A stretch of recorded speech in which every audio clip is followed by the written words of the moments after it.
I think some of the ways to improve upon last year is the fact that we got a couple new girls coming in this spring, and then our returners, even though they're fairly young, they got a lot of good experience based on some of those matches. We got a handful of sophomores coming in after their freshman year who are pretty excited about competing after 1 year of college tennis under their belt and having to go against some pretty tough competition.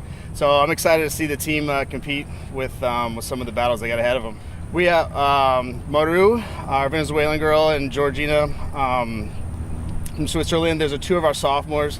They had some pretty solid season last year. We brought on two new girls from the spring, so they literally are going to be in college for a couple weeks and jump on board with or compete against their first college match. So I think it's a good and bad thing. They're a little nervous, but they're also they may not know exactly what kind of competition they're up against. So they're going to go out there with nothing to lose. So the conference itself is tough, but non-conference we're looking at West Florida and Valdosta State. Both these teams are nationally ranked. I mean, they got pretty good, solid squads and very deep. I mean, even their non-starters could easily start for a lot of other programs.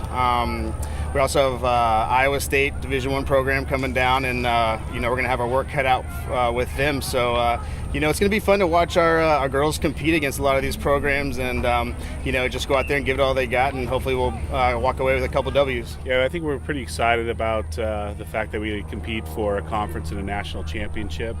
I think that's a great motivation factor that our season won't be over in early April and that we'll have something to play for. Obviously, Juan Cador, who's playing number one for us, played number one for us last year, had a great year, great leader. He's a junior now.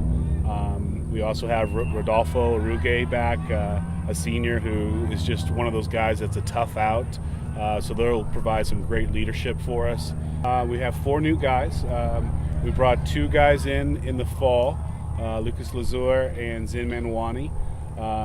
Lucas is a big guy, 6'5", big player, got a big game. And then the two new guys, Tim Larwink and Lucas Boss, kind of still unknown, but both of them should help us out tremendously. It's arguably the toughest D2 schedule maybe in the country. I mean, obviously just within our own conference is amazing, but then we're playing Valdosta State. That's usually a top 10 team.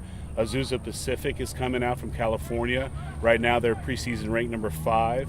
We have Kaiser, which is number 3 in the NAIA. Xavier, Louisiana, which is number 2 in the NAIA. So it's a mixture of nationally ranked teams between different divisions.